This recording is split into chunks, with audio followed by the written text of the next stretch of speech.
रुद्रप्रभृतिसुरनरद्वेषशत्रात्मकस्य विष्णोर्व्यस्ताः समस्ताः सकलगुणनिधिः सर्वदोषव्यपेतः पूर्णानन्दो व्ययो यो गुरुरपि परमः चिन्तयेतं महन्तम् जन्माद्यस्य यतोऽन्वयादितरतश्चार्थेष्वभिघ्नस्वराट् तेने ब्रह्महृदायादिकवगे मुख्यं तियं सूरयः तेजो वारिमृदं यथा विनिमयो यत्र त्रिसर्गो मृषा धाम्ना स्वेन सदा निरस्तकुहकं सत्यं परं धीमहि धर्मप्रोज्झितकैतवोऽत्र परमः निर्मत्सराणां सतां वेद्यं वास्तवमत्र वस्तु शिवदं तपत्रयोन्मूलनं श्रीमद्भागवते महामुनिकृते किं वा परैरीश्वरः सद्यो हृद्यवरुध्यतेऽत्र कृतिभिः शुश्रूषुभिस्तत्क्षणात् निगमकल्पतरोर्गलितं फलं शुकमुखादमृतद्रवसंयुतं पिबत भागवतं रसमालयं मुहुरहो रसिका भुवि भावुकाः अशेषवाग्जाड्यमलापहन्त्री नवं नवं स्फट्टसुभप्रदायिनी ममेघजिह्वाग्रसुरङ्गनर्तकी भवप्रसन्ना वदने च मे श्रीः व्याप्तिर्यस्य निजे निजेन महसा पक्षे सपक्षे स्थितिः व्यावृत्तिश्च विपक्षतोऽथ विषये शक्तिर्न वै बाधिते नैवास्ति प्रतिपक्षयुक्तिरतुलं शुद्धं प्रमाणं समे भूयात्तत्त्वविनिर्णयाय भगवानानन्दतीर्थो मुनिः भवति यदनुभावादेडमूकोऽपि वाग्मी जडमतिरपि जन्तुः जायते प्राज्ञमूलिः सकलवचनचेतो देवता भारती सा मम वचसि निधत्तां सन्निधिं मानसे च फणिगणवरभूषः पार्वतीश्लाघ्यवेषः खलजनकृतरोषः खण्डितात्मीयदोषः सदरुणगिरिवासः शक्रसूर्याद्यधीशः परिहृतभवपाशः पातु मां पार्वतीशः नमोऽस्तु तात्विका देवाः विष्णुभक्तिपरायणाः धर्ममार्गे प्रेरयन्तु भवन्तः सर्व एव हि यस्य वाक्कामधेनुर्नः कामितार्थान् प्रयच्छति सेवेतं जययोगीन्द्रं कामबाणच्छिदं सदा पदवाक्यप्रमाणद्विक्रीडनविशारदान् लक्ष्मीनारायणमुनीन् वन्दे विद्यागुरून् मम अर्ध्यकल्पितकल्पोऽयं प्रत्यर्थिगजकेसरी व्यासतीर्थगुरुर्भूयादस्मदिष्टार्थसिद्धये कामधेनुर्यथा पूर्वं सर्वाभीष्टफलप्रदा तथा कलौ वादिराजश्रीपादो भीष्टदः सताम् प्रणमत्कामधेनुं च भजत्सुरतरूपमम् श्रीभावबोधकृत्पादचिन्तामणिमुपास्महे मूकोऽपि यत्प्रसादेन मुकुन्दशयनायते राजराजायते रिक्तः राघवेन्द्रं तमाश्रये श्रीमत्सुधाद्भुताम्भोधिविक्रीडनविचक्षणान् वाक्यार्थचन्द्रिकाकारान् विद्याधीशगुरून् भजे आसेतो रातुषाराद्रेः दिशोचितवन्मुहुः सत्यध्यानगुरुः पातु यतीन्द्रैरपि पूजितः वेङ्कटेशाद्रिमारभ्य सेतुं तोताद्रिपूर्वकान् गत्वा दिग्विजयी पातु सत्याभिज्ञगुरुत्तमः सत्याभिज्ञकराब्जोत्थान् पञ्चाशद्वर्षपूजकान् सत्यप्रमोदतीर्थार्यान् नौमिन्यायसुधारतान् बन्धुस्त्वं गुरुरिष्टदैवतमिति त्वत्पादपङ्केरुहं प्राप्तं मां परिपालयेति सततं याचे निबद्धाञ्जलिः चित्तं मद्गुणदोषचिन्तनविधौ नूनं मनान्वाकृथाः श्रीसत्यात्मगुरो त्वदङ्घ्रियुगलं हित्वा न मे सद्गतिः वैकुण्ठरामोऽयं वव्रे स्वयमेव स्वपूजकं रघुप्रियार्य योगीन्द्रं नौमि सज्ञानसिद्धये वैष्णवोत्तमकुलैः परिभाव्यं वञ्चितार्थफलदं रमणीयं पापजालपरिहारसमर्थम् उद्गलाङ्घ्रिसरसीरुहमीडे पृथ्वीमण्डलमध्यस्थाः पूर्णबोधमतानुगाः वैष्णवाः विष्णुहृदयाः तान् नमस्ते गुरून् मम आपादमौलिपर्यन्तं गुरूणामाकृतिं स्मरेत् तेन विघ्नाः प्रणश्यन्ति सिद्ध्यन्ति च मनोरथाः ब्राह्मण उवाच सन्ति मे गुरवो राजन् भगवो बुद्ध्युपाश्रिताः यतो बुद्धिमुपादाय मुक्तोऽटामीह तान् शृणु ಸ್ವಸ್ತಿ ಅಸ್ತು. ಬ್ರಹ್ಮದೇವರು, ರುದ್ರದೇವರು, ಎಲ್ಲ ದೇವತೆಗಳು ಸೇರಿ ಭಗವಂತನನ್ನು ಪ್ರಾರ್ಥನೆ ಮಾಡ್ತಾರೆ. ಅವತಾರ ಮಾಡಲಿಕ್ಕಾಗಿ ನಾವೆಲ್ಲರೂ ಪ್ರಾರ್ಥನೆಯನ್ನು ಮಾಡಿದ್ದೆವು. ನೀನು ಅವತಾರ ಮಾಡಿದ ಕೆಲಸ ಪೂರ್ಣ ಆಗಿದೆ, ಪುನಃ ನಿನ್ನ ಲೋಕಕ್ಕೆ ಬಾ ನೀನು ಅಂತ ಕರೀತಾನೆ. ಭಗವಂತ ತನ್ನ ಲೋಕಕ್ಕೆ ಹೊರಡುವ ತಯಾರಿಯನ್ನು ಮಾಡಿದಾಗ ಉದ್ಧವ ಬರ್ತಾನೆ. ಸ್ವಾಮಿ, ಒಂದು ಶಾಪವನ್ನು ನೆಪ ಮಾಡಿಕೊಂಡು ಎಲ್ಲ ಯಾದವರನ್ನು ಕಳಿಸ್ತಾ ಇದ್ದೀನಿ ನೀನು, ಅದೊಂದು ಶಾಪವನ್ನು ವ್ಯತ್ಯಾಸ ಮಾಡಲಿಕ್ಕೆ ನಿನ್ನ ಕಡೆಯಿಂದ ಆಗೋದಿಲ್ವೇ? ಯಾತಕ್ಕಾಗಿ ನೀನು ಭೂಮಿಯನ್ನು ಬಿಡಬೇಕು ಅಂತ ಇಟ್ಕೊಂಡಿದ್ದೀಯ?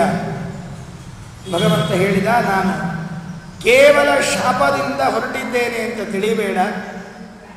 ಭೂಭಾರ ಹರಣವನ್ನು ಮಾಡುವ ಕೆಲಸಕ್ಕಾಗಿ ದೇವತೆಗಳು ಪ್ರಾರ್ಥನೆ ಮಾಡಿದ್ರು, ಆ ಕೆಲಸ ಮುಗಿದಾಯಿತು.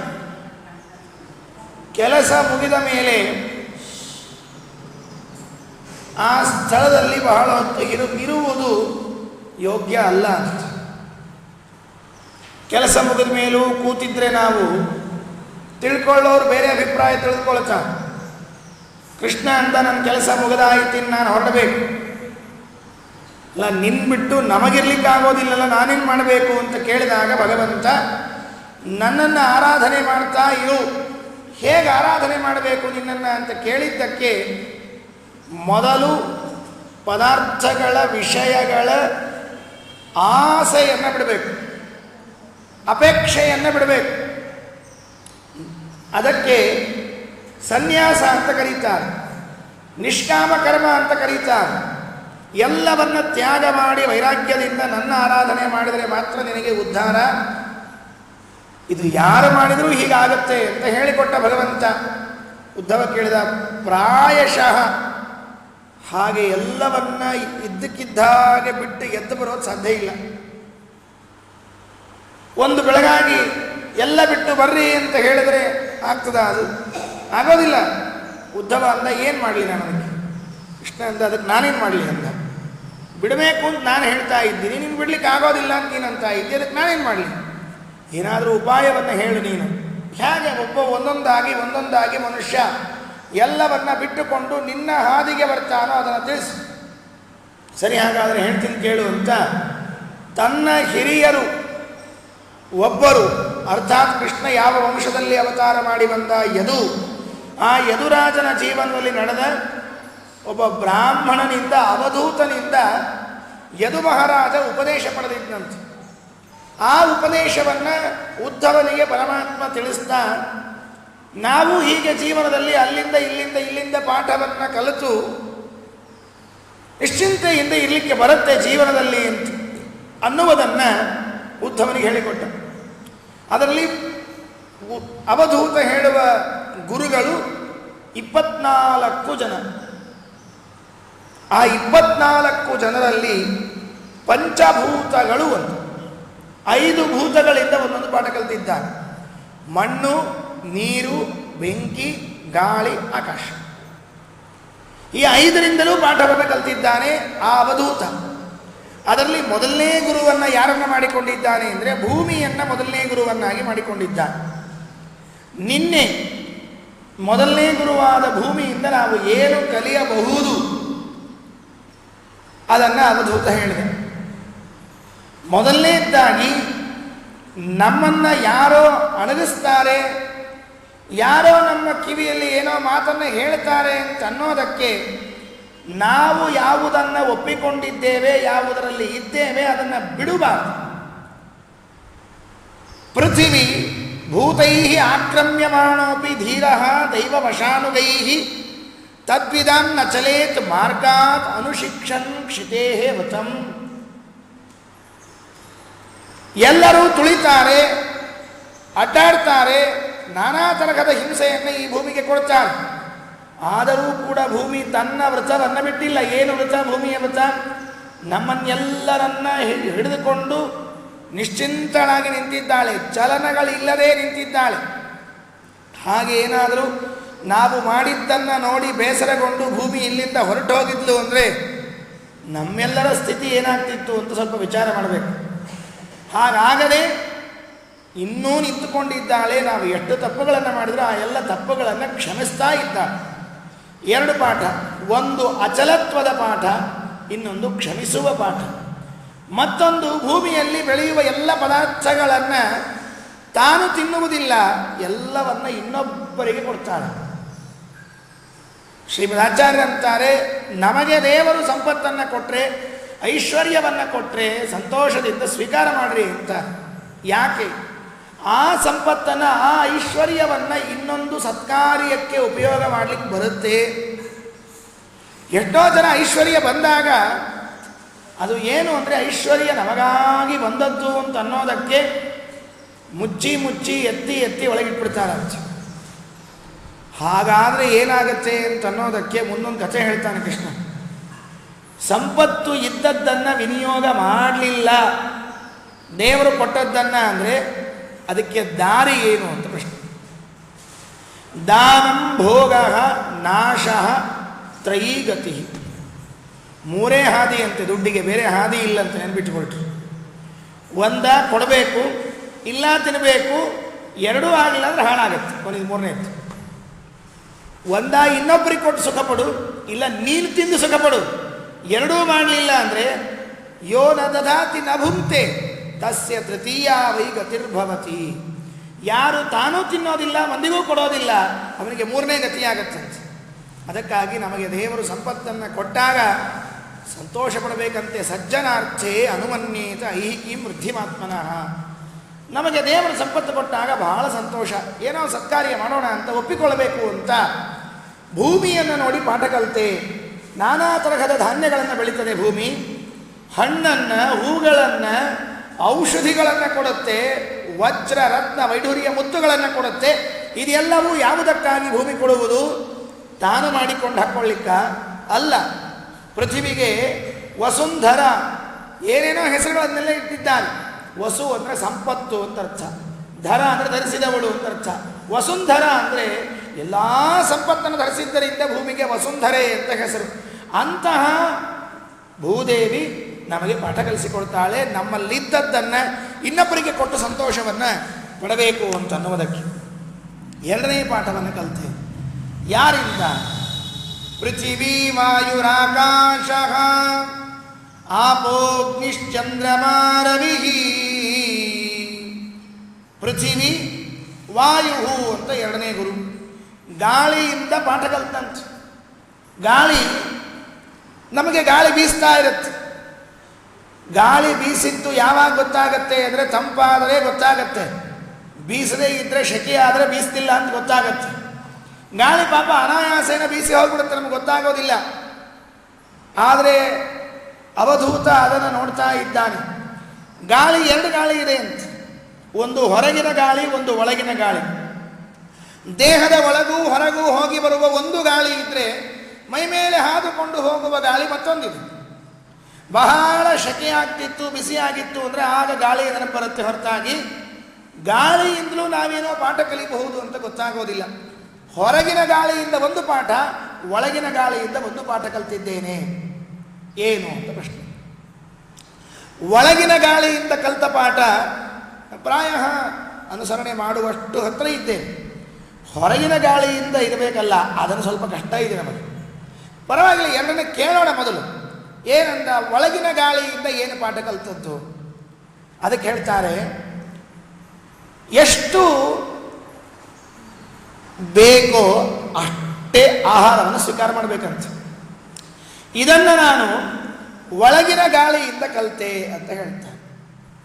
ಪ್ರಾಣವೃತ್ತೈವ ಸಂತುಷ್ಯನ್ ಮುನಿ ನೈವ ಇಂದ್ರಿಯ ಪ್ರಿಯೈ ಜ್ಞಾನಂ ಯಥಾ ನ ನಶ್ಯೇತ ನಾವಕೀರ್ಯೇತ ವಾ ಮನಃ. ಎಷ್ಟು ಬೇಕು ಪ್ರಾಣವಾಯುವಿಗೆ, ಉಸಿರಾಟಕ್ಕೆ? ನೋಡ್ರಿ, ಹೆಚ್ಚಿಗೆ ಆಹಾರವನ್ನು ತಿಂದರೆ ಉಸಿರಾಟ ಮಾಡಲಿಕ್ಕಾಗತ್ತಾ? ಸ್ವಲ್ಪ ವಿಚಾರ ಮಾಡಿ. ಬಹಳ ಆಹಾರವನ್ನು ತಿಂದುಬಿಟ್ರೆ ಉಸಿರಾಟವನ್ನೇ ಮಾಡಲಿಕ್ಕಾಗೋದಿಲ್ಲ. ಮತ್ತು ಉಸಿರಾಟಕ್ಕೆ ಎಷ್ಟು ಬೇಕು? ಎಷ್ಟು ಕಡಿಮೆ ತಿಂತೀವಿ ಅಷ್ಟು ಸುಖವಾಗಿ ಉಸಿರಾಟ ಮಾಡ್ತೀವಂತ. ಪ್ರಾಯಶಃ ಇದೊಂದು ಉಲ್ಟಾ ಕೇಳಿದ್ರಿ ನಾವೆಲ್ಲ ಏನು ತಿಳ್ಕೊಂಡೀವಿ ಅಂದರೆ ತಿಂದರೆ ಬದುಕ್ತೀವಿ ಅಂತ. ಆದರೆ ಶಾಸ್ತ್ರ ಹೇಳುತ್ತೆ ಕಡಿಮೆ ತಿಂದರೆ ಬದುಕ್ತೀರಿ ಅಂತ ಹೇಳುತ್ತೆ. ನಮಗೇನಾಗಿದೆ ಅಂದರೆ ಮನೆಯಲ್ಲೆಲ್ಲ ಡಬ್ಬಗಳಲ್ಲಿ ಅಕ್ಕಿ, ಬೇಳೆ, ಮತ್ತೊಂದು ಮುಗಿದೊಂದು ಎಲ್ಲ ಪದಾರ್ಥಗಳು ಕಾಣ್ತಾ ಇದ್ದಾಗ ತಿಂದು ತಿಂದು ತಿಂದು ಅದು ಪರಮಾನಂದ ಆಗಿಬಿಟ್ಟಿರುತ್ತೆ. ಪ್ರಾಣವಾಯು ಹೇಳುತ್ತೆ ನನ್ನ ಪ್ರಾಣಧಾರಣೆಗೆ ಎಷ್ಟು ಬೇಕೋ ಅಷ್ಟನ್ನು ಮಾತ್ರ ಸ್ವೀಕಾರ ಮಾಡಬೇಕಂತ, ಜಾಸ್ತಿ ಅಲ್ಲ. ನೋಡ್ರಿ, ನೀವು ಡಾಕ್ಟರ್ ಕಡೆ ಹೋಗಿ ಕೇಳಿ ನೋಡ್ರಿ, ಅವ್ರು ನಿಮ್ಗೆ ಹೇಳೋದೇನು ಹೇಳ್ರಿ, ಜಾಸ್ತಿ ತಿನ್ನಬೇಡ್ರಿ ಅಲ್ರಿ. ಜಾಸ್ತಿ ತಿನ್ನಬೇಡ್ರಿ ಅಂತ ಹೇಳಿದ್ರೆ ಮತ್ತೆ ಹೆಂಗೆ ತಿನ್ನಿರಿ? ಡಾಕ್ಟ್ರು ತುಂಬ ಬುದ್ಧಿವಂತರು. ಅದಕ್ಕೆ ಅವ್ರೇನು ಮಾಡಿದರು, ನೀವು ತಿನ್ನಲೇಬೇಡ್ರಿ ಅಂತ ಹೇಳಿಬಿಟ್ರೆ ಇನ್ನೊಂದು ಸಲ ಅವ್ರ ಕಡೆ ಹೋಗೋದಿಲ್ಲ ಅಂತ ಗೊತ್ತು. ಅದಕ್ಕೆ ಅವ್ರ ಬುದ್ಧಿವಂತರು ಏನು ಅಂದರೆ, ನೀವು 3 ತಾಸಿಗೆ ಹೋಗಿ ತಿನ್ನಿರಿ ಅಂತ ಹೇಳಿದರು. ಒಂದು ಸ್ವಲ್ಪ ತಿನ್ನಿರಿ. ನಾವು ಹೆಂಗೆ ತಿಂತೀವಿ ಅಂದರೆ, ನಾಳೆ ಪ್ರಾಯ ಊಟ ಮಾಡಲಿಕ್ಕೆ ಇನ್ನೇನು ಅವಕಾಶ ಇದೆಯೋ ಇಲ್ವೋ ಅಂತ ಅನ್ನೋ ಹಾಗೆ ಇವತ್ತೇ ಅಷ್ಟು ತೊಗೊಂಡ್ಬಿಡ್ತೀವಂತೆ. ಇವತ್ತು ಅಷ್ಟು ತೊಗೊಂಡ್ಬಿಟ್ರೆ ನಮ್ಮ ದೇಹದಲ್ಲಿ ಇದ್ದ ಪ್ರಾಣವಾಯುವಿಗೆ ಸಂಚಾರಕ್ಕೆ ಅವಕಾಶವೇ ಆಗೋದಿಲ್ಲ. ಪ್ರಾಣವಾಯು ಇರಲಿಕ್ಕೆ ಸ್ವಲ್ಪ ಆಹಾರವೇ ಸಾಕು. ನೋಡ್ರಿ, ಉಪವಾಸ ಮಾಡಿರ್ತಾರೆ, ಮಾರನೇ ದಿವಸ ಯಾರಾದರೂ ಸತ್ತಿದ್ದಾರೆ ಅಂತ ಕೇಳಿದ್ದೀರಾ? ಇಲ್ಲ. ಯಾಕೆ ಹೋಗೋದಿಲ್ಲ? ಆಹಾರವನ್ನು ಕಡಿಮೆ ತಿಂದಷ್ಟು ಸುಖವಾಗಿ ಇರ್ತೇವೆ, ಜಾಸ್ತಿ ತಿಂದಷ್ಟು ತೊಂದರೆಯಾಗತ್ತೆ. ಹಾಗಾಗಿ ಮನುಷ್ಯ ಇಂದ್ರಿಯ ಪ್ರೀತಿಯನ್ನು ಗಳಿಸಬೇಕು ಅಂತನ್ನುವುದಕ್ಕಾಗಿ, ಇಂದ್ರಿಯಗಳು ತೃಪ್ತವಾಗಬೇಕು ಅಂತನ್ನುವುದಕ್ಕಾಗಿ ಕಂಡಷ್ಟು ಆಹಾರವನ್ನು ತಿನ್ನಬಾರದು. ಯಾದವಾರ್ಯರು ತೃತೀಯ ಸ್ಕಂದ ಭಾಗವತ ತಾತ್ಪರ್ಯದಲ್ಲಿ ಹೇಳುವಾಗ ಒಂದು ಮಾತಂದಿದ್ದಾರೆ, ಎಷ್ಟು ಆಹಾರವನ್ನು ತಗೊಳ್ಬೇಕು? ಇದು ಪ್ರಾಣವಾಯುವಿನಿಂದ ಸಿದ್ಧ ಆಗತ್ತಂತೆ. ಹೊಟ್ಟೆಯಲ್ಲಿ 4 ಭಾಗ ಮಾಡಬೇಕಂತೆ. 4 ಭಾಗವನ್ನು ಮಾಡಿ 2 ಭಾಗವು ಪೂರೈಯೇದನ್ನಂ, 2 ಭಾಗದಲ್ಲಿ ಅನ್ನ ಹಾಕಬೇಕಂತೆ, ಒಂದನ್ನು ನೀರು ತುಂಬಬೇಕಂತೆ, ಇನ್ನೊಂದಕ್ಕೆ ಮಾರುತಸ್ಯ ಪ್ರಚಾರಾರ್ಥಂ ಚತುರ್ಥಂ ಅವಶೇಷಯೇತ್. ಗಾಳಿ ಒಳಗೆ ಹೋಗಿ ಕೆಳಗೆ ಮೇಲೆ ಬರಲಿಕ್ಕೆ ಒಂದು ಪಾತ್ರವನ್ನು ಖಾಲಿ ಇಡಬೇಕಂತೆ. ಎಷ್ಟು ಆಹಾರ ತಗೊಳ್ಬೇಕು? ಒಳಗೆ ಗಾಳಿ ಅಡ್ಡಾಡ್ಕೊಂಡು ಸುಲಭವಾಗಿ ಬರುವಷ್ಟು ಆಹಾರ ತಗೊಳ್ಬೇಕೆ ಹೊರತಾಗಿ ಇವರ ಆಹಾರ ತಗೊಂಡ ಮೇಲೆ ಇನ್ನೊಬ್ಬರು ಇವರಿಗೆ ಗಾಳಿ ಬೀಸುವಷ್ಟು ಆಗಬಾರ್ದು. ನಮ್ಮಲ್ಲಿ ಕೆಲವರು ಆಹಾರ ತಗೊಂಡ ಮೇಲೆ ಪಾಪ ಕೆಲವರು ಬೀಸ್ತಿರ್ತಾರೆ, ಭಾಳ ಸುಸ್ತಾದ ಕಾಣಿಸ್ತದೆ, ಉಂಡು ಸ್ವಲ್ಪ ಸುಧಾರಿಸ್ಕೊಂಡು ಹೋಗ್ರಿ ಅಂತ ತಿಳ್ಕೊಂಡು ಹೇಳಿ ಹೊಟ್ಟೆಪರಿಯಿಂದ ತಿನ್ನಲೇಬಾರದು ಅಂತ ಶಾಸ್ತ್ರ ಹೇಳೋದನ್ನು ಬಿಟ್ಕೊಳ್ರಿ. ಎಷ್ಟು ತಿನ್ನಬೇಕು ಆಹಾರ? ಎಷ್ಟು ನಮಗೆ ಬದುಕಲಿಕ್ಕೆ ಬೇಕೋ ಅಷ್ಟನ್ನೇ ತಗೊಳ್ಬೇಕಂತ. ಯಾರೋ ಪಾಪ ಒಬ್ಬ ದಡೂತಿ ಆಸಾಮಿ ದಪ್ಪ ಇದ್ದಂತೆ, ದೇಹ ಭಾಳ ವಜ್ಜಾಗಲಿಕ್ಕೆ ಶುರುವಾಯಿತು. ತೂಕ ಇಳಿಸ್ಬೇಕು ಅಂತ ಅಪೇಕ್ಷೆ ಬಂತಂತೆ. ಡಾಕ್ಟ್ರ್ ಕಡೆಗೆ ಹೋದಂತೆ, ಡಾಕ್ಟ್ರೇ ಏನಪ್ಪ ದೇಹ ಭಾಳ ಭಾರ ಆಗಿಬಿಟ್ಟದ್ರಿ ಸ್ವಾಮಿ, ಇಳಿಸ್ಬೇಕು ಅಂತ ಇಟ್ಕೊಂಡಿನಿ, ದಯವಿಟ್ಟು ಹೇಳ್ರಿ. ಸರಿ, ಎಲ್ಲ ಪಾಪ ನಾಡಿ ಹಿಡಿದು ಕುತ್ತಿಗೆ ಹಿಡಿದು ನಾಲ್ಗಿ ಜಗ್ಗಿ ಕಣ್ಣು ತೆಗೆದು ಕಣ್ಣು ನೋಡಿ ಕಿವಿ ನೋಡಿ ಮೂಗು ನೋಡಿ, ವಾಸ್ತವಿಕವಾಗಿ ಇವು ಯಾವುೂ ಸಂಬಂಧ ಇಲ್ಲ, ವೇಟ್ ಇಳಿಸ್ಲಿಕ್ಕೆ ನೆನಪಿಟ್ಟುಕೊಳ್ರಿ. ಈ ಡಾಕ್ಟ್ರ್ ಭಾಳ ಬುದ್ಧಿವಂತರ್ರಿ. ಸುಮ್ಮನೆ ಗುಳಿಗೆ ಬರೆದು ಕೊಟ್ಬಿಟ್ರು ಅಂದರೆ ಡಾಕ್ಟ್ರಿಗೆ ಏನೂ ಗೊತ್ತಿಲ್ಲ ಅಂತ ಅಂತಾರ ಅಂಥೇಳಿ ಸುಮ್ಮನೆ ಕಣ್ಣು, ಕಿವಿ, ಮೂಗು ಎಲ್ಲ, ಬೆನ್ನು, ಬಾಯಿ ಎಲ್ಲ ಚೆಕ್ ಮಾಡಿಬಿಡ್ತಾರೆ. ಮಾಡಿದ ಕೊನೆಗೆ ಹೇಳಿದ, ಏನಿಲ್ಲ, ನಾನೊಂದು ಔಷಧಿ ಬರ್ಕೊಳ್ತೀನಿ, ನೀವು ಆಹಾರ ಮಾತ್ರ ನೋಡ್ಕೊಂಡು ತಗೋಬೇಕು. ಏನು ತಗೋಬೇಕು ನೋಡ್ಕೊಂಡು? ಏನಿಲ್ಲ, ಒಂದು 4 ಚಪಾತಿ, 2 ಬಾಳೆಹಣ್ಣು, 1 ಕಪ್ ಹಾಲು ತಗೋಬೇಕು ಅಂತ ಹೇಳಿದ್ರಂತೆ. ಆ ವ್ಯಕ್ತಿ ಏನು ಕೇಳಿದ ಡಾಕ್ಟರ್ ಕಡೆಗೆ ಅಂದರೆ, ಸ್ವಾಮಿ ನೀವು 4 ಚಪಾತಿ 2 ಬಾಳೆಹಣ್ಣು ಹಾಲು ಅಂದ್ರಲ್ಲ, ಇದು ಊಟಕ್ಕಿಂತ ಮುಂಚೆಯೋ ಊಟ ಆದ ಮೇಲೆಯೋ ಅಂತ ಕೇಳಿದಂತೆ. ನೀವೇನು ಆಹಾರ ತಗೊಳ್ಳಿಕ್ಕೆ ಕೇಳ್ತಿದ್ದೀರಲ್ಲ, ಇದು ಊಟ ಮಾಡೋಕ್ಕಿಂತ ಮೊದಲು ತಗೊಳ್ಳೋ, ಊಟ ಆದಮೇಲೆ ತಗೊಳ್ಳೋ ಅನ್ನಂತೆ. ಅವರಂದರು, ನೀನು ತಗೊಳ್ಬೇಕಾದದ್ದೇ ಇಷ್ಟೋ ಪ್ರಾಣಿ. ಹಾಗೆ ನಮ್ಮಲ್ಲಿ ಆಹಾರ ಎಷ್ಟು ತಗೊಳ್ತೀವಿ ಅಂದರೆ, ಊಟಕ್ಕೆ ಮೊದಲು ತಗೊಳ್ತೀವಿ, ಊಟ ಆದಮೇಲೆ ತಗೊಳ್ತೀವಿ. ಊಟ ಅಂತ ಪ್ರತ್ಯೇಕ ಇಟ್ಕೊಂಡ್ಬಿಟ್ಟಿರ್ತೀವಿ. ಸರ್ವಾತ್ಮನ ಹಾಕಿ ತಗೊಳ್ಬಾರ್ದು. ಪ್ರಾಣವೃತ್ತೈವ ಸಂತುಷ್ಯನ್ ಮುನಿಹಿ ನೈವೇಂದ್ರಿಯ ಪ್ರಿಯೈಹಿ.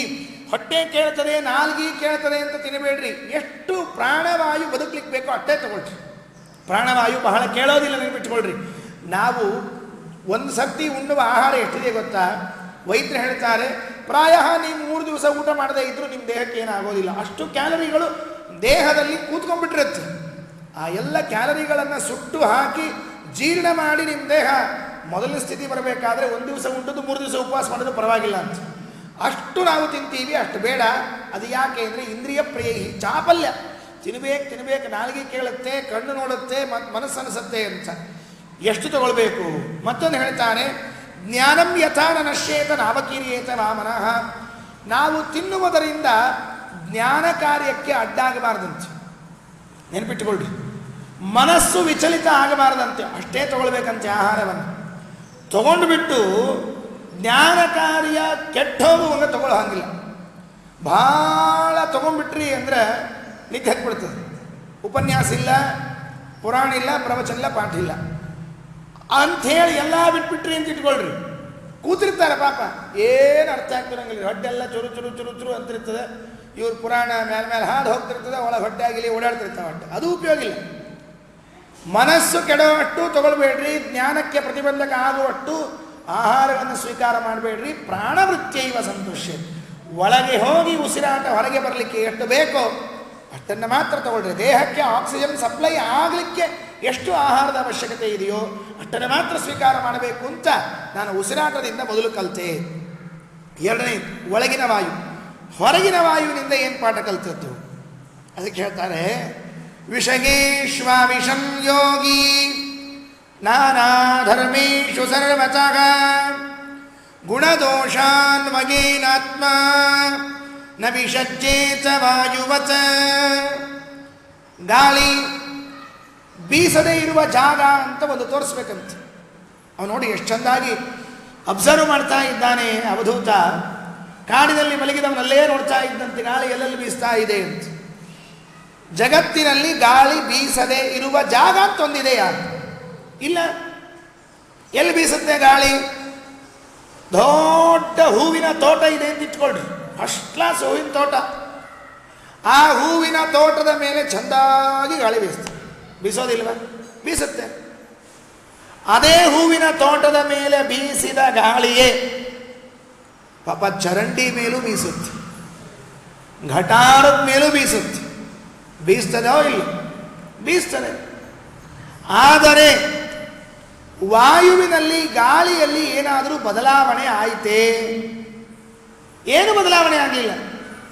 ಹೂವಿನ ಮೇಲೆ ಬೀಸಿದಾಗಲೂ ಅದೇ ಗಾಳಿ, ಹೊಲಸಿನ ಮೇಲೆ ಬೀಸಿದಾಗಲೂ ಅದೇ ಗಾಳಿ. ಗಾಳಿಯಲ್ಲಿ ವ್ಯತ್ಯಾಸ ಆಗಲಿಲ್ಲ ಅಲ್ರಿ. ದುರ್ಗಂಧ ಬಂತು, ಸುಗಂಧ ಬಂತು ಅಂತಂತೀವಲ್ಲ ಮತ್ತೆ ನಾವು. ಅದು ನಿನ್ನ ಮೂಗಿನ ಧರ್ಮ, ಅದು ಗಾಳಿಯ ಧರ್ಮ ಅಲ್ಲ. ಸುಗಂಧ ಬಂದರೆ ಮೂಗು ಭಾರಿ ಅರಳುತ್ತೆ, ಹಾ ಅಂತೇಳಿ. ದುರ್ಗಂಧ ಬಂದರೆ ಮೂಗು ಮುಚ್ಕೊಳ್ತೀವಿ. ಅಂದರೆ ಸುಗಂಧ ದುರ್ಗಂಧಗಳ ಗ್ರಹಣ ಮಾಡೋದು ನಿನ್ನ ಮೂಗೆ ಹೊರತಾಗಿ ಗಾಳಿ ಅಲ್ಲ. ಗಾಳಿ ಏನು ಮಾಡುತ್ತೆ ಅಂದರೆ ಸುಗಂಧದ ಮೇಲೂ ಬೀಸುತ್ತೆ. ಅದು ಸುಗಂಧ ಅಂತ ತಿಳ್ಕೊಂಡೇನು ತಲೆ ಕೆಡಿಸ್ಕೊಳ್ಳೋಂಗಿಲ್ಲ. ಅಯ್ಯೋ ಸುಗಂಧದ ಮೇಲೆ ಬೀಸ್ತಿಕತ್ತೀನಿ, ಹೋಗೋದೇ ಬೇಡ ಅಂತ ಅಲ್ಲೇ ನಿಂತ್ಬಿಟ್ರೆ ಹಾಗಾಗಿದೆಯಾ? ಇಲ್ಲ. ದುರ್ಗಂಧದ ಮೇಲೆ ಬೀಸ್ಬೇಕಾತಲ್ಲ ಅಂತ ತಿಳ್ಕೊಂಡು ಹೇಳಿ ಬೈಪಾಸ್ ರೋಡ್ನಲ್ಲಿ ಹೋಗ್ಬಿಡೋಣ ಅಂತ ಹೇಳಿ ದುರ್ಗಂಧವನ್ನು ಬಿಟ್ಟು ಬೇರೆ ಕಡೆಗೆ ಹಾದು ಹೋಗಿದೆಯಾ? ಹೋಗಲಿಲ್ಲ. ದುರ್ಗಂಧದ ಮೇಲೂ ಬೀಸಿದೆ, ಸುಗಂಧದ ಮೇಲೂ ಬೀಸಿದೆ. ಆದರೆ ಗಾಳಿಗೆ ದುರ್ಗಂಧದ ಲೇಪವಾಗಲಿ ಸುಗಂಧದ ಲೇಪವಾಗಲಿ ಆಗಿಲ್ಲ. ಹೊರಗೆ ಬೀಸುವ ಗಾಳಿಯಿಂದ ನಾವೇನು ಕಲಿಬೇಕು ಅಂದರೆ ಜೀವನದಲ್ಲಿ ಹೋಗ್ತಾ ಇರ್ತೀವಿ. ಹೋಗುವಾಗ ಇವರು ಸಿಗುತ್ತಾರೆ, ಅವರು ಯಾರೋ ಸಿಗುತ್ತಾರೆ, ಯಾರ್ಯಾರು ಸಿಗಬಾರ್ದು ಅವರೆಲ್ಲ ಸಿಗುತ್ತಾರೆ ನಮಗೆ. ಅವರನ್ನು ನೋಡಿದಾಗ ಅವರಲ್ಲಿನ ಕೆಲವು, ಇವರಲ್ಲಿನ ಕೆಲವು, ಮತ್ತೊಬ್ಬರಲ್ಲ ಕೆಲವುಗಳು ನಮ್ಮಲ್ಲಿ ಅಂಟಿಕೊಳ್ಳಿಕ್ಕೆ ಬರ್ತಾರೆ. ಸುಮ್ಮನೆ ಉದಾಹರಣೆ ಹೇಳ್ತೀನಿ ಕೇಳಿ. ನಮ್ಮ ಮನೆಯಲ್ಲಿ ನಾವಿದ್ವಿ ಅಂದರೆ ನೆಟ್ಟಿಗಿರ್ತೀವಿ.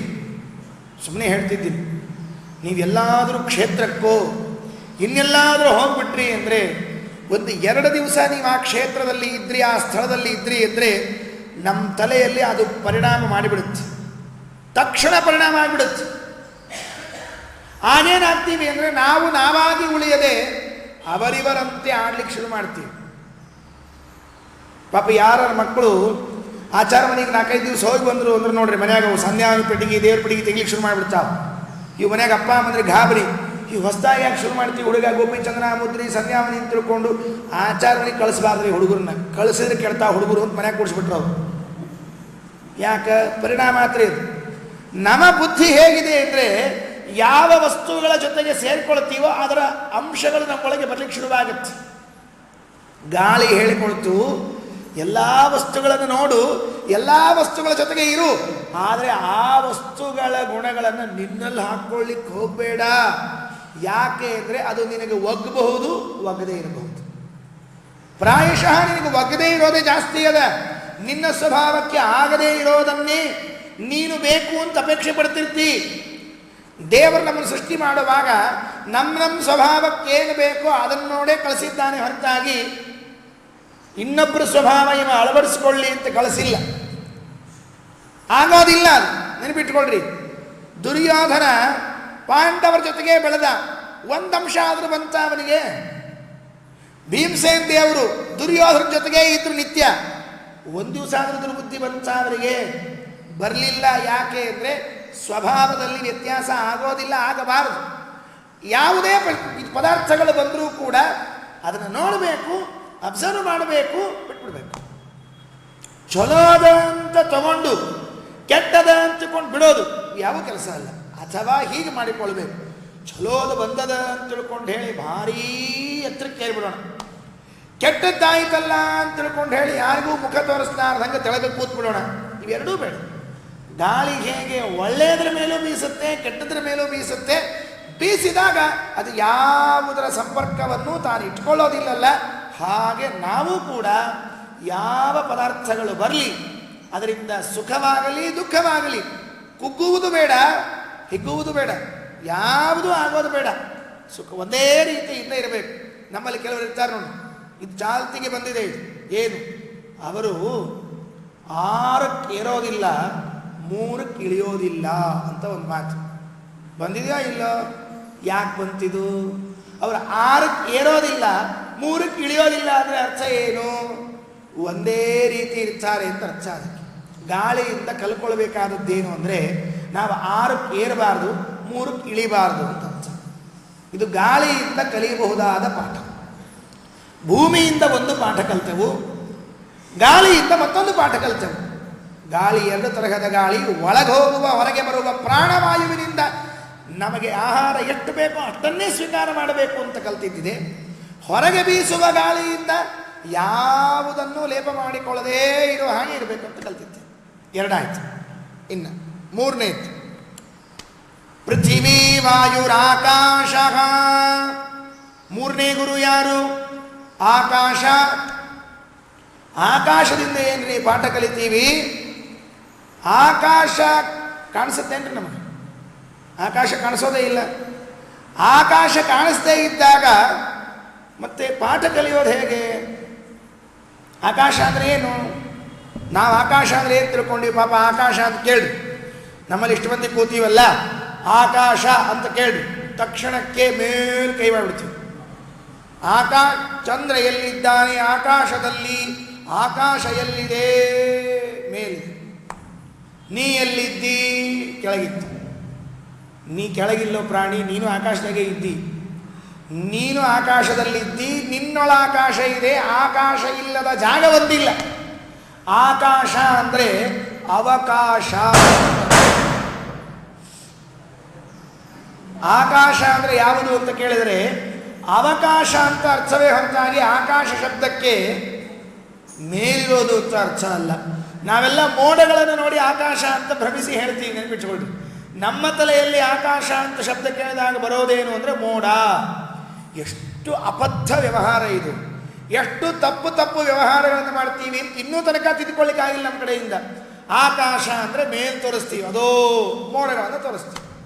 ಮೋಡಗಳು ಆಕಾಶ ಅಲ್ಲ, ಅದಕ್ಕೆ ಹೆಸರಿದೆ ಪ್ರತ್ಯೇಕವಾಗಿ ಮೋಡ ಅಂತ ಹೆಸರಿರೋ ಪದಾರ್ಥವನ್ನು ನಾವು ಆಕಾಶ ಅಂತ ಕರಿತೀವಿ. ಆಮೇಲೆ ಮೋಡ ಅಂದರೆ ಯಾವುದು ಅದೇ ಅಂತೀವಿ. ಮತ್ತೆ ಅಂದರೆ ನಾವೇನು ಮಾಡಿಕೊಂಡ್ವಿ, ಈಗ ಎರಡನ್ನು ಒಂದು ಮಾಡಿಕೊಂಡ್ಬಿಟ್ಟಿವಿ, ಒಂದು ಪದಾರ್ಥವನ್ನು ಬಿಟ್ಟುಬಿಟ್ವಿ. ಶ್ರೀಮದಾಚಾರ್ಯ ಅಂತಾರೆ, ನೀವು ಕಳ್ಳರಲ್ಲೇನ್ರಿ ಅಂತ ಕೇಳುತ್ತಾರೆ. ನಾವ್ಯಾಕೆ ಕಳ್ರಿ?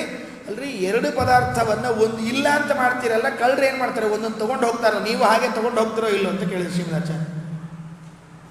ಯೋನ್ಯಥಾ ಸಂತಮಾತ್ಮಾನ ಅನ್ಯಥಾ ಪ್ರತಿಪದ್ಯತೆ ಕಿಂತೇನ ನಕೃತಂ ಪಾಪಂ ಚೋರೇಣ ಈಶಾಪಹಾರಿಣ.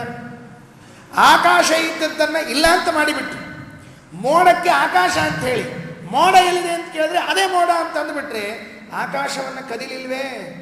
ಹಾಗಾದರೆ ಆಕಾಶ ಎಲ್ಲಿದೆ? ಆಕಾಶ ಎಲ್ಲ ಕಡೆ ಇದೆ. ಒಂದು ಸಣ್ಣ ಕ್ಲೂ ಕೊಡ್ತೀನಿ ನಿಮಗೆ. ಆಕಾಶ ಅಂದರೆ ಏನು ಗೊತ್ತಾ? ಶಬ್ದ ಎಲ್ಲಿ ಬರುತ್ತೆ ನೋಡ್ರಿ, ಅದೆಲ್ಲ ಆಕಾಶ. ಶಬ್ದ ಬಾರದೇ ಇರೋ ಜಾಗ ಇದ್ದರೆ ಅದು ಆಕಾಶ ಅಲ್ಲ. ಶಬ್ದ ಬರೋದಿಲ್ವಾ? ಅಲ್ರಿ, ಶಬ್ದ ಬರುತ್ತೆ. ಎಲ್ಲೆಲ್ಲಿ ಶಬ್ದ ಬರುತ್ತೆ? ಇಲ್ಲಿ ನಾನು ಇಲ್ಲಿ ಪ್ರವಚನ ಮಾಡ್ತಾ ಇದ್ದರೆ ಕೂತ ನಿಮ್ಮ ಕಿವಿವರೆಗೆ ಶಬ್ದ ಬರುತ್ತೆ. ಬರ್ತಾ ಇದೆ ಇಲ್ವೋ? ಬರ್ತಿದ್ರೆ ನೀವು ಪ್ರವಚನ ಕೂತೀರಿ ಅಂತ ಅರ್ಥ. ನಾನು ಇಲ್ಲಿ ಹೇಳಿದ ಶಬ್ದ ನಿಮ್ಮ ಕಿವಿವರೆಗೆ ಇನ್ನೂ ಬಂದಿಲ್ಲ ಅಂದರೆ ನೀವು ಪ್ರವಚನದಲ್ಲಿ ಇಲ್ಲ ಅಂತ ಅರ್ಥ. ಅದು ಎಲ್ಲಿದ್ದೀರಿ ನಿಮಗೆ ಅರ್ಥ ಆಗಬೇಕು. ಇಲ್ಲಿ ಕೂತಾಗ ನಾನು ಆಡುವ ಶಬ್ದ ನಿಮ್ಮವರೆಗೆ ಬರುತ್ತದಲ್ಲ, ಹಾಗಾದರೆ ಈ ಬರಲಿಕ್ಕೆ, ಶಬ್ದ ಬರಲಿಕ್ಕೆ ಮಾಧ್ಯಮ ಇದೆ ನೋಡಿ, ಮೀಡಿಯಾ. ಅದು ಯಾವುದು ಗೊತ್ತಾ? ಅದುವೇ ಆಕಾಶ. ಶಬ್ದ ಗುಣಕಂ ಆಕಾಶಂ. ಶಬ್ದ ಬಹಳ ವಿಚಿತ್ರ. ಅದು ಬರಬೇಕು ಅಂತಿದ್ರೆ ಅದಕ್ಕೆ ಗಟ್ಟಿ ಪದಾರ್ಥ ಇದ್ದರೆ ಆಗೋದಿಲ್ಲ, ನೆನಪಿಟ್ಟುಕೊಳ್ರಿ. ಮಣ್ಣಿನಲ್ಲಿ ಶಬ್ದ ಬರೋದಿಲ್ಲ, ನೀರು ಶಬ್ದವನ್ನು ವಹಿಸುವುದಿಲ್ಲ, ಬೆಂಕಿ ಶಬ್ದವಾಹಕ ಅಲ್ಲ. ನೀರಿನಲ್ಲಿ ನಾವು ಮುಳುಗಿದಾಗ ಮೇಲಿನಿಂದ ಯಾರಾದರೂ ಹೇಳಿದ್ರೆ ಕೇಳಿಸೋದೇ ಇಲ್ಲ. ಬಾಗಿಲು ಹಾಕ್ಕೊಂಡು ಒಳಗೆ ಕೂತು ಬಿಟ್ಟರೆ ಕೇಳಿಸೋದೇ ಇಲ್ಲ ಬದಲಿದ್ದು. ಮಣ್ಣಿಗೆ, ನೀರಿಗೆ, ಬೆಂಕಿಗೆ, ಗಾಳಿಗೆ ಶಬ್ದವನ್ನು ವಾಹಿಸುವ ಶಕ್ತಿ ಇಲ್ಲ. ಒಂದಕ್ಕೆ ಶಬ್ದವನ್ನು ತಂದುಕೊಡುವ ಶಕ್ತಿ ಇದೆ, ಅದು ಆಕಾಶ. ಹಾಗಾದರೆ ನಿಮಗೆ ಶಬ್ದ ಎಲ್ಲೆಲ್ಲಿ ಅನುಭವ ಬಂತೋ ಅದೆಲ್ಲ ಆಕಾಶ ಅಲ್ಲ, ಹೊರಗಡೆಗೆ ಬರುತ್ತದೆ. ಆಗಲೇ ನಾನು ಹೇಳುವಾಗ ಒಳಗೂ ಆಕಾಶ ಇದೆ ಅಂತಂದ್ರಿ, ಒಳಗೆಲ್ಲಿದೆ ಶಬ್ದ? ಒಳಗೇನಾದರೂ ಶಬ್ದ ಇದೆಯಾ? ಸ್ವಲ್ಪ ಕಿವಿ ಒಳಗೆ ಕೈ ಇಟ್ಕೊಂಡ್ಬಿಟ್ರಿ.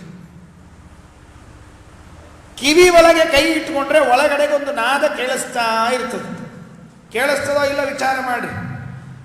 ಆ ಒಂದು ಮಾತು ಅಕಸ್ಮಾತ್ ನಿಮಗೆ ಕಿವಿ ಮುಚ್ಚಿಕೊಂಡಾಗ ಒಳಗಿನ ಶಬ್ದ ಕೇಳಿಸ್ತಿಲ್ಲ ಅಂದರೆ 11 ತಿಂಗಳಾದ ಮೇಲೆ ಅವರು ಕೃಷ್ಣಾರ್ಪಣೆ ಅಂತ ತಿಳ್ಕೋಬೇಕು ಅಂತ ವಿಷ್ಣು ತೀರ್ಥರು ಹೇಳಿದ್ದಾರೆ, ಬಿಟ್ಕೊಂಡ್ರು.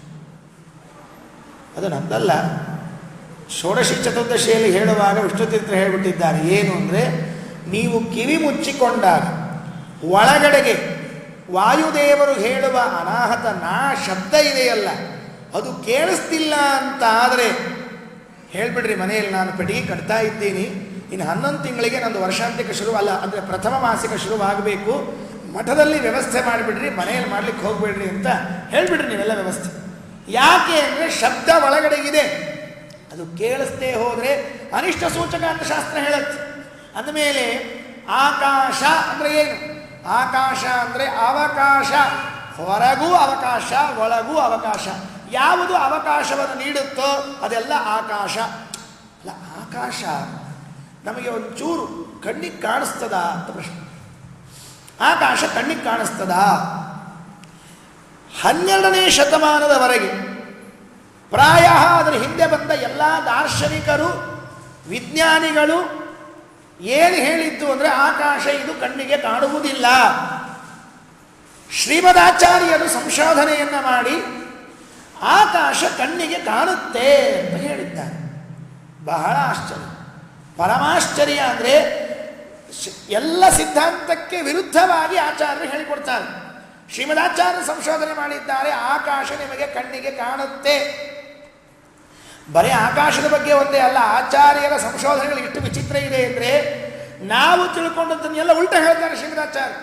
ಒಂದು ಎಕ್ಸಾಂಪಲ್ ಹೇಳ್ತೀನಿ ನಿಮಗೆ. ನಾವು ಗ್ರಹಗಳು ಎಷ್ಟು ಅಂತ ತಿಳ್ಕೊಂಡಿದ್ದೇವೆ? 9. ಶ್ರೀಮದಾಚಾರ್ಯ ಅಂತಾರೆ 8. ಹೀಗೇನ್ರಿ, ನಾವು 9 ಅಂದ್ಕೊಂಡ್ರೆ ನೀವು 8 ಅಂತೀರಲ್ಲ, 8 ಗ್ರಹ ಇರೋದು 9 ಎಲ್ಲಿದೆ ಅಂತ ಕೇಳ್ತಾರೆ. ನಾವು ಗ್ರಹಗಳನ್ನು ಎಣಿಸುವಾಗ ಅದು ಸೂರ್ಯ, ಚಂದ್ರ, ಗುರು, ಬುಧ, ಶುಕ್ರ, ಶನಿ, ರಾಹು ಮತ್ತು ಕೇತು, ಮಂಗಳ ಮೊದಲೇ ಹೇಳಬೇಕಾಗಿತ್ತು, ಕೊನೆಗೆ ರಾಹು ಕೇತು. ಈ ರಾಹು ಕೇತು ಅಂತ 2 ಗ್ರಹ ಹೇಳ್ತೀವಲ್ಲ, ಶ್ರೀಮದಾಚಾರ್ಯ ಅಂತಾರೆ ನೀವು ರಾಹು ಕೇತು 2 ಎಲ್ಲಿದೆ ಒಂದು ಸ್ವಲ್ಪ ತೋರಿಸಿ ನೋಡೋಣ. ನಮಗೆ ರಾಹು ಕೇತು ಅಂದರೆ ಏನು ಗೊತ್ತಾ? ತಲೆ ಇಲ್ಲದೆ ಇರೋನೊಬ್ಬನು, ಕೆಳಗಿಂದ ಇಲ್ಲದೆ ಇರೋನೊಬ್ಬನು, ಇವ್ರು 2 ದೇವತೆಗಳ್ರಿ. ಇವ್ರು ನಮಗೆ ತಲೆ ಮಾತ್ರ ಇರೋನು ರಾಹು, ತಲೆ ಇಲ್ಲದೆ ಇರೋನು ಕೇತು. ಶ್ರೀಮದಾಚಾರ್ಯರಂದರು ಯಾವ ದೇವತೆಗೆ ಸ್ವಂತ ತಲೆ ಇಲ್ವೋ ಅವನು ನಮ್ಮ ತಲೆಯನ್ನು ಉದ್ಧಾರ ಮಾಡ್ತಾನೆ, ಅವನು ಯಾರನ್ನು ದೇವತೆಯನ್ನು ನೀವು ಒಪ್ಪಿದ್ದೀರಿ? ಇಲ್ಲ ಅಂದರು. ಹಾಗಾದರೆ ಗ್ರಹಗಳು ಎಷ್ಟು? 9 ಇವೆ, ಆದರೆ ಮನೆಗಳು 8. 9ನೇ ಮನೆ ಇಲ್ಲ. ಅದೇನು ತಲೆ ಇಲ್ಲದ ಒಂದು ದೇವರನ್ನು ನಾವು ನೋಡ್ತೀವಲ್ಲ, ಪಾಪ ಈ ನವಗ್ರಹ ಪ್ರತಿಷ್ಠಾಪನೆ ಮಾಡಿರ್ತಾರೆ. ಆ ನವಗ್ರಹ ಪ್ರತಿಷ್ಠಾಪನೆ ಮಾಡಿದಲ್ಲಿ ಹೋಗಿ ನೋಡಿಬಿಡ್ರಿ ನೀವು, ಒಂದು ತಲೆ ಇಲ್ಲಾರದ ದೇವರು, ಒಂದು ಬುಡ ಇಲ್ಲಾರದ ದೇವರು ಇರ್ತದೆ. ಅಂದರೆ ತಲೆ ಬುಡ ಇಲ್ಲದೆ ಇರೋ ದೇವರುಗಳು ಅಂತ ಅರ್ಥ. ಅದಕ್ಕೆ ನಮ್ಮ ದೇವರು ಹೆಂಗಿದ್ದಾನೆ ಅಂದರೆ ತಲೆ ಬುಡ ಇಲ್ಲದೆ ಇರೋ ದೇವರು ಅಂತ ಅರ್ಥ. ಇದನ್ನು ನೋಡಿಬಿಟ್ಟು ಅವರು ವಿಜ್ಞಾನಿಗಳು ಹಾಸ್ಯ ಮಾಡೋದು, ಏನು ಹುಚ್ಚಿದ್ದಾರೆ ಇವರೆಲ್ಲ, ಹಿಂದಿನವರು ತಲೆ ಬುಡ ಇಲ್ಲದೆ ಇರೋ ದೇವರನ್ನೆಲ್ಲ ಅವರು ಉಪಾಸನೆ ಮಾಡ್ತಾರೆ. ಶ್ರೀಮದಾಚಾರ್ಯ ಮೊದಲನೇ ಸಾರ್ತಿ ಘೋಷಣೆ ಮಾಡಿದರು, 9 ಗ್ರಹಗಳಿದ್ರೂ ಮನೆ 8 ಇದೆ, ನೆನಪಿಟ್ಕೊಳ್ರಿ. ಮನೆ 9 ಇಲ್ಲ, ಕೆಳಗಿನ ಭಾಗ ಇದ್ದ ದೇವತೆ ಇಲ್ಲ. ಎಲ್ಲಿದೆ? ಸುರೈಹಿ ಸಮಾವಿಷ್ಟ ವತಶಿರೋಸ್ಯ. ಆಚಾರ್ಯರು ಒಂದು ಮಾತು ಹೇಳಿದ್ದಾರೆ, ಆ ರಾಹು ಏನು ಅಮೃತವನ್ನ ಪಾನ ಮಾಡುವಾಗ ತಲೆಯನ್ನು ಕತ್ತರಿಸಿಕೊಂಡ, ಆ ತಲೆ ಅದು ರಾಹುವಿನ ತಲೆ. ಕೇತು ಜ್ಯೇಷ್ಠಂ, ರಾಹು ಜ್ಯೇಷ್ಠಂ ಕೇತು ಶತಂ. ಆಚಾರ್ಯ ಪ್ರಮಾಣವನ್ನು ಕೊಡುವಾಗ ಹೇಳ್ತಾರೆ, ಕೇತು ಎಂಬ ಹೆಸರಿನ 100 ಪ್ರತ್ಯೇಕ ದೇವತೆಗಳಿದ್ದಾರೆ. ಅವರು ಪ್ರತ್ಯೇಕ 100 ಮಂದಿ ಇದ್ದಾರೆ, ಒಬ್ಬನಲ್ಲ ಕೇತು ಎಂಬ ದೇವತೆ. ಇದು ತಪ್ಪಾಗಿ ತಿಳ್ಕೊಂಡಿದ್ದೇವೆ. ಆ 100 ಮಂದಿಯು ರಾಹುವಿನ ತಲೆಯ ಒಂದು ಭಾಗದಲ್ಲಿ ಸೇರಿಕೊಂಡಿದ್ದಾರೆ.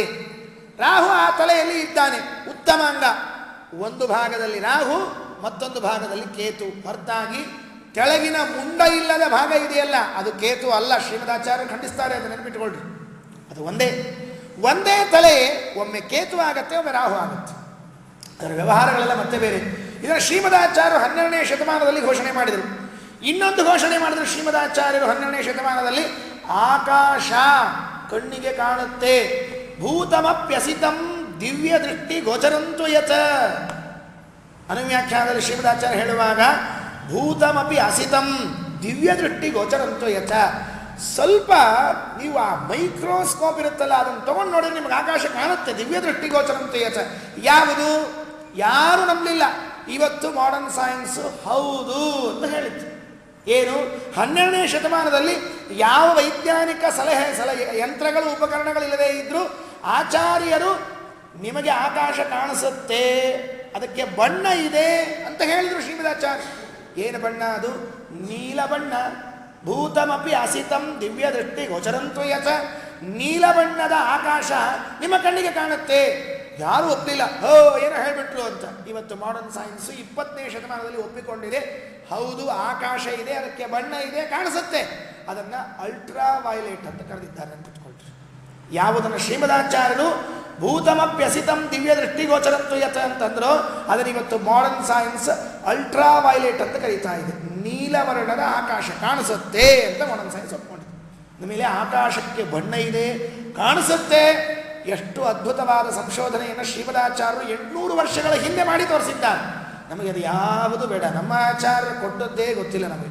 ನಮ್ಮ ಆಚಾರ್ಯ ಯಾವಾಗ ನೆನಪಿಗೆ ಬರ್ತಾರೆ ಅಂದರೆ ಮಧ್ವನವಮಿಗೆ ಊಟಕ್ಕೆ ನೆನಪಿಗೆ ಬರ್ತಾರೆ. ನಮಗೆ ಮಧ್ವನವಮಿ ಎಲ್ಲಿ ನಡೀತಾ ಇದೆ, ಯಾರಲ್ಲಿ ಬೇಗನೆ ಊಟಕ್ಕೆ ಹಾಕ್ತಾರೆ, ಯಾರಲ್ಲಿ ಕ್ರೌಡ್ ಜಾಸ್ತಿ ಇರೋದಿಲ್ಲ, ನಮಗೆ ಫಸ್ಟ್ ಪಂಕ್ತಿ ಊಟ ಸಿಗುತ್ತೆ, ಅದು ಮಧ್ವನವಮಿ ನೆನಪಾಗುತ್ತೆ. ನಮ್ಗೆ ಬೇರೆ ಇನ್ಯಾವ ನೆನಪಾಗೋದಿಲ್ಲ. ಆಚಾರ್ಯರು ಕೊಟ್ಟ ಸಂಶೋಧನೆಯನ್ನು ನೋಡ್ತಾ ಹೋಗ್ಬೇಕು ನೀವು, ಒಂದೊಂದು. ಅಂತಹ ಆಕಾಶ ಶಬ್ದ ಗುಣಕಂ ಆಕಾಶಂ. ಭೂತಮಪ್ಯಸಿತಂ ದಿವ್ಯದೃಷ್ಟಿ ಗೋಚರಂತು ಯಥ. ಈ ಆಕಾಶದಿಂದ ಒಂದು ಪಾಠ ಕಲಿತೆ. ಏನು ಪಾಠ? ಏನು ಪಾಠ?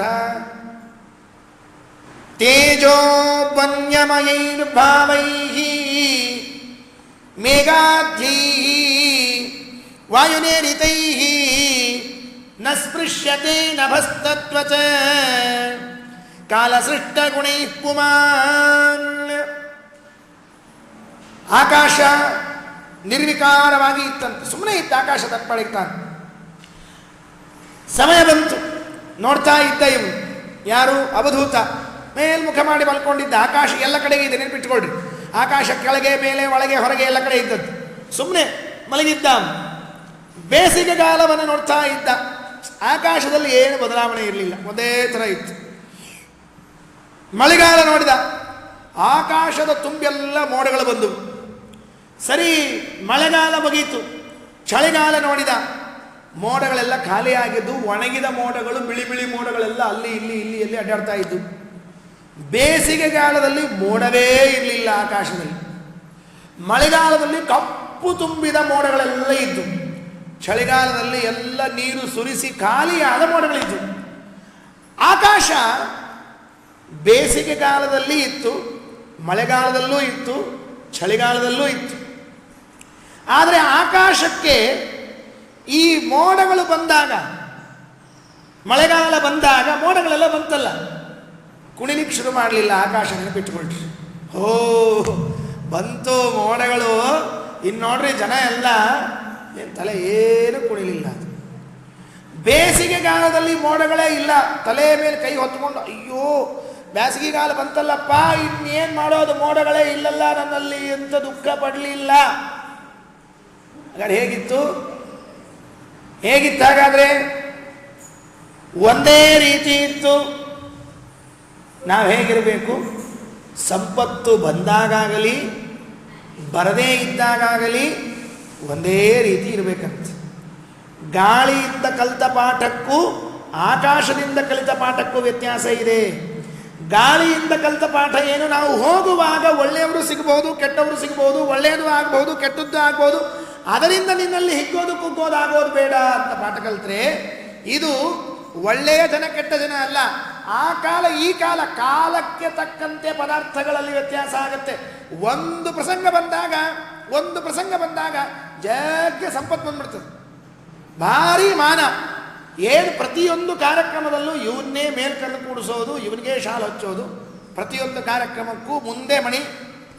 ಒಂದು ಕಾಲ ಬರುತ್ತೆ ನೋಡ್ರಿ, ಅಥವಾ ಒಂದು ಕಾಲದಲ್ಲಿ ಅವನು ಯಾರೂ ಮಾತಾಡಿಸಿಲ್ಲ.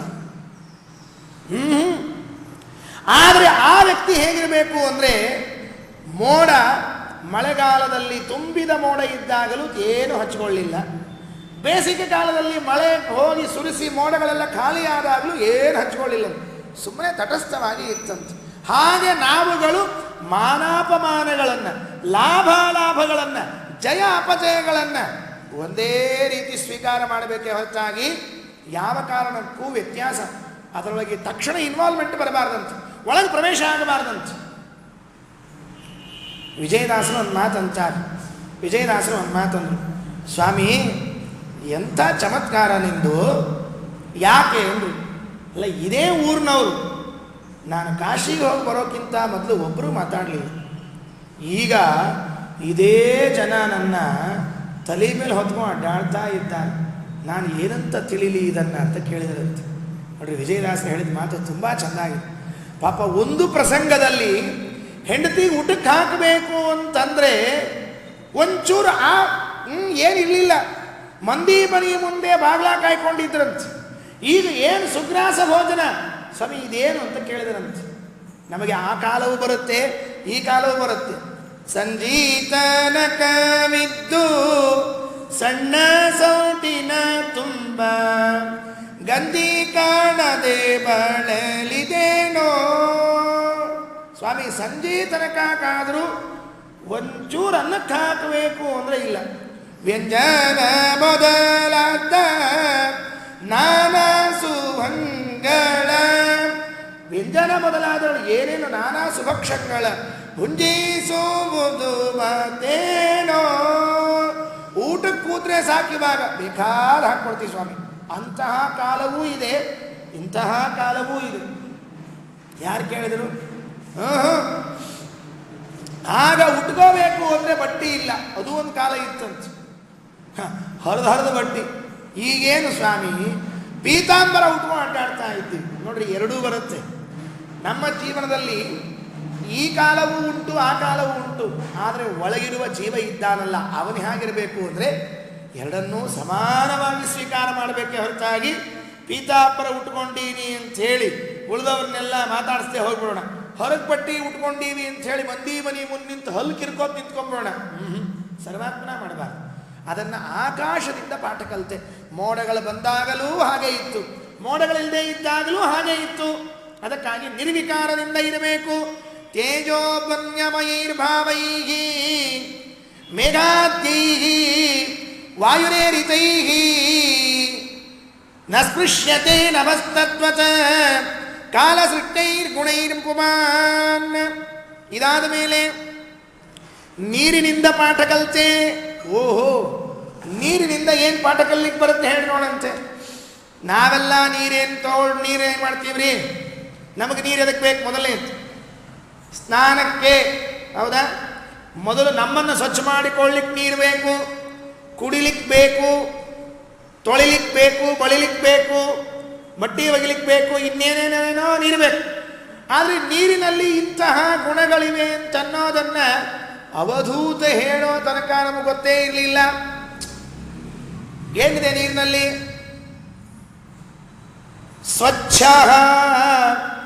ಪ್ರಕೃತಿತ ಸ್ನಿಗ್ಧ ಮಾಧುರ್ಯಸ್ತಿತ್ಸವನ್ಋಣ ಮುನಿ ಪುನಾತಿ ಅಘಾನ್ ಮಿತ್ರಂ ಈ ಕ್ಷಣ ಸ್ಪರ್ಶ ಕೀರ್ತನೈ. ನೀರಿನಲ್ಲಿ ಅದು ಮೊದಲನೇ ಗುಣ ಸ್ವಚ್ಛ. ನೀರಿನಲ್ಲಿ ಏನು ಗುಣ ಇದೆ ಹೇಳಿ ನೋಡಂತೆ? ಸ್ವಚ್ಛತೆ ಎಂಬುವ ಗುಣ ನೀರಿನಲ್ಲಿ ಇದೆ ಅಂತ ಆ ಮುನಿ ಹೇಳ್ತಾನೆ, ಅವಧೂತ. ನಾವು ಜೀವನದಲ್ಲಿ ಹೇಗಿರಬೇಕು ಅಂದರೆ ನೀರಿನಲ್ಲಿ ಗುಣ ಇದೆಯಲ್ಲ, ಸ್ವಚ್ಛ ಎನ್ನುವ ಗುಣ, ಅದನ್ನು ಇಟ್ಕೊಂಡಿರ್ಬೇಕಂತೆ. ಸ್ವಚ್ಛ ಇರಬೇಕು, ಝಳ ಝಳ. ನಮ್ಮ ಭಾಷೆಯಲ್ಲಿ ಹೇಳೋದಾದ್ರೆ ನೀರು ಹೆಂಗಿರ್ಬೇಕು? ನೀರು ಹೆಂಗದ? ಸ್ವಚ್ಛದ. ಬರೇ ಸ್ವಚ್ಛ ಇಲ್ಲ ನೆನಪಿಟ್ಕೊಳ್ರಿ. ನೀರು ಇನ್ನೊಬ್ಬರನ್ನ ಸ್ವಚ್ಛವೂ ಮಾಡ್ತದೆ. ನೀರು ಹೇಗಿದೆ? ಸ್ವಚ್ಛ ಇದೆ. ಎಲ್ಲಿ ಗೊತ್ತಾಗಬೇಕು? ಇವತ್ತು ಪಾಪ ನೀರು ಸ್ವಚ್ಛ ಇಲ್ಲ. ಮತ್ತೆ ಮೊದಲೆಲ್ಲ ನೀರು ಸ್ವಚ್ಛ ಇತ್ತು ಅಂತಿತ್ತು, ಅದಕ್ಕಾಗಿ ಹೇಳಿತ್ತು. ಇವತ್ತು ಇದೆ ಬಿಡ್ರಿ, ಸ್ವಲ್ಪ ಸ್ವಲ್ಪ ಅಲ್ಲಲ್ಲಿ ನೀರಿದೆ. ನೀವು ಕುಡಿಲಿಕ್ಕೆ ಒಂದು ಲೋಟ ತಗೊಳ್ರಿ ನೀರು. ಆ ಲೋಟ ನೀರು ತಗೊಂಡು ಲೋಟದ ಗ್ಲಾಸ್ ತಗೊಂಡು ಲೋಟ ತುಂಬ ನೀರು ಹಾಕಿ ಬಿಟ್ಬಿಡ್ರಿ 2 ನಿಮಿಷ. ಆಮೇಲೆ ನೀವು ಲೋಟದಲ್ಲಿ ಬಾಗಿ ನೋಡ್ರಿ, ಏನು ಕಾಣಿಸುತ್ತೆ? ತಳ ನಿಮಗೆ ಕಾಣಿಸುತ್ತೆ. ತಳ ಯಾಕೆ ಕಾಣಿಸ್ಲಿಕ್ಕೆ ಸಾಧ್ಯ ಆಯಿತು? ನೀರು ಸ್ವಚ್ಛವಾಗಿ ಇದ್ದದ್ದರಿಂದ, ಅಂದರೆ ಪಾರದರ್ಶಕವಾಗಿ ಇದ್ದದ್ದರಿಂದ, ಟ್ರಾನ್ಸ್ಪೀರಿಯಂಟ್ ಆಗಿದೆ ನೀರು ಅನ್ನೋದಕ್ಕಾಗಿ ಒಳಗಡೆಗೆ ಇದ್ದದ್ದು ಕಾಣ್ತಾ ಇದೆ. ನಮ್ಮ ಜೀವನ ಹೇಗಿರಬೇಕು ಅಂದರೆ ಟ್ರಾನ್ಸ್ಪೀರಿಯಂಟ್ ಆಗಿರಬೇಕಂತೆ, ಸ್ವಚ್ಛ ಇರಬೇಕಂತೆ. ಮೇಲ್ ನೋಡಿದ್ರೇನೆ ಒಳಗಿನ ಹೇಗಿದ್ದಾನೆ ಅಂತ ತಿಳಿದು ಬಿಡಬೇಕಂತೆ. ಅರ್ಥಾತ್ ಜೀವನವನ್ನು ಸ್ವಚ್ಛವಾಗಿ ಇಟ್ಕೊಂಡಿರ್ಬೇಕು, ಝಳ ಝಳ ಇರಬೇಕೆ ಹೊರತಾಗಿ ಒಳಗೊಂದು ಹೊರಗೊಂದು ಕಸರ ಮುಸರು ಇರಬಾರ್ದು. ನಮ್ಮಲ್ಲಿ ಒಳಗೆ ಬೇರೆ ಇರ್ತದೆ, ಹೊರಗಡೆಗೆ ಮಾತ್ರ ಬೇರೆ ತೋರಿಸ್ತಾರೆ. ಅದು ಶೋಕೇಶ್, ಎಕ್ಸಿಬಿಷನ್ ಅಂತ ಇರ್ತದೆ ನೋಡ್ರಿ ನಮ್ಮಲ್ಲಿ. ಆ ಎಕ್ಸಿಬಿಷನ್ ಭಾಳ ಚೆನ್ನಾಗಿ ಮಾಡ್ತೀವಂತ ನಾವೆಲ್ಲ. ಒಳಗೆಲ್ಲ ಮುಚ್ಚಿಟ್ಬಿಟ್ಟು ಹೊರಗೆ ಮಾತ್ರ ಭಾರಿ ಭಾರಿ ತೋರಿಸ್ಕೊಂಡು ಅಡ್ಡಾಡ್ತಿರ್ತೀವಂತ. ಏನ್ರಿ ಅದು? ಜಗನ್ನಾಥದಾಸರು ಒಂದು ಕಡೆಗೆ ಅಂದಿದ್ದಾರೆ, ಅದು ಬೆಳಗಿದ ಹೂಜಿ ಎಂದದಲ್ಲಿ ಅಂತ ಹೇಳಿದ್ರು. ಒಳಗೆಲ್ಲ ಕೆಟ್ಟ ಕೌಟ್ ಇದ್ದು ಮ್ಯಾಲ ಲಕ ಇದ್ರೆ ಏನು ಪ್ರಯೋಜನ ರೀ ಹೇಳಿ ನೋಡ? ಏನು ಪ್ರಯೋಜನ ಇಲ್ಲ. ಒಬ್ಬರು ಆಚಾರ್ಯ ಇದ್ರಂತ, ದೊಡ್ಡ ಆಚಾರ್ಯ. ಅವ್ರ ಹೆಸರು ಅಡ್ರೆಸ್ಸು ನನಗೂ ಗೊತ್ತಿಲ್ಲ. ಒಬ್ಬರು ಆಚಾರ್ಯ ಇದ್ರಂತ. ಆ ಆಚಾರ್ಯರು ಪ್ರವಚನ ಮಾಡುವಾಗ ಚೆಂದಾಗಿ ಪ್ರವಚನ ಮಾಡಿದ್ರಂತ. ಏನು ಪ್ರವಚನ ಮಾಡಿದರು? ನೀವೇನು ಜಗತ್ತನ್ನು ಕಾಣ್ತಾ ಇದ್ದೀರಿ, ಇದು ವಾಸ್ತವಿಕವಾಗಿ ಇಲ್ಲ, ಜಗತ್ತು ಸುಳ್ಳು. ಅಲ್ಲಿ ಕಾಣ್ತಾ ಇದೆ ಅಲ್ರಿ, ಅದಕ್ಕೆ ಸುಳ್ಳು ಅಂತ ಹೇಳಿದ್ದೋ ಅಂತ ಹೇಳಿ ಪ್ರವಚನ ಮುಗಿಸಿ, ಜಗತ್ತು ಸುಳ್ಳು, ಯಾರಿಲ್ಲ, ಒಬ್ಬರೇ ಇರೋರು, ನಾವೊಬ್ಬರೇ ದೇವರು ಇವರು ಏನಿಲ್ಲ ಅಂತ ಹೇಳಿಬಿಟ್ಟು ಪ್ರವಚನ ಮುಗಿಸಿ ಒಳಗೆ ಬಂದು ಶಿಷ್ಯರು ಹೇಳಿದ್ರಂತೆ, ಶುರು ಮಾಡ್ರಪ್ಪ, ಪೂಜಾಕ್ಕೆ ಹೊತ್ತಾಯಿತು, ಲಘು ಲಘು ಪೆಟ್ಟಿಗೆ ತೆಗೀರಿ, ದೇವ್ರು ನಿಡ್ರಿ ಅಂದ್ರಂತೆ. ಅವ್ನು ಶಿಷ್ಯ ಅಂದ, ಸ್ವಾಮಿ ಒಂದು ಪ್ರಶ್ನೆ ಕೇಳ್ತೀನಿ, ತಪ್ಪು ತಿಳಿಬೇಡ್ರಿ. ಏನು ಇಲ್ಲ, ಇಷ್ಟೊತ್ತು ಹೊರಗೆ ಪ್ರವಚನ ಮಾಡುವಾಗ ದೇವರಿಲ್ಲ, ದಿಂಡ್ರಿಲ್ಲ, ಜಗತ್ ಸುಳ್ಳು, ಏನೂ ಇಲ್ಲ, ಇರೋದು ನಾನು ಒಬ್ಬನೇ ಅಂದ್ಬಿಟ್ಟು ಈಗ ದೇವ್ರ ಪೆಟ್ಟಿಗೆ ತೆಗೀರಿ ಪೂಜಾ ಮಾಡ್ತೀನಿ ಅಂತೀರಿ, ಇದು ಯಾವ ನ್ಯಾಯ ಅಂತ ಕೇಳಿದ್ದಂತ. ನೋಡ್ರಿ, ಹೊರಗೆ ಪ್ರವಚನದಲ್ಲಿ ಹೇಳಿದ್ದೇನು ಅಂದರೆ ದೇವರಿಲ್ಲ, ನಾನೇ ದೇವರು ಅಂತ ಹೇಳಿಬಿಟ್ಟು ಒಳಗೆ ಬಂದು ಏನು ಮಾಡಿದರು ಅಂದರೆ ದೇವ್ರ ಪೂಜೆ ಮಾಡ್ತೀನಿ ಅಂತ ಕೂತ್ರಂತ. ಆಗ ಆಚಾರ್ಯ ಹೇಳಿದ್ರಂತ ಶಿಷ್ಯನಿಗೆ, ನೋಡಪ್ಪ, ಅದು ಹೇಳಲಿಕ್ಕೆ ಇದು ಮಾಡಲಿಕ್ಕೆ ಅಂತ ಹೇಳಿದ್ರಂತ. ಅರ್ಥ ಏನು? ಹೊರಗೊಂದು ಒಳಗೊಂದು.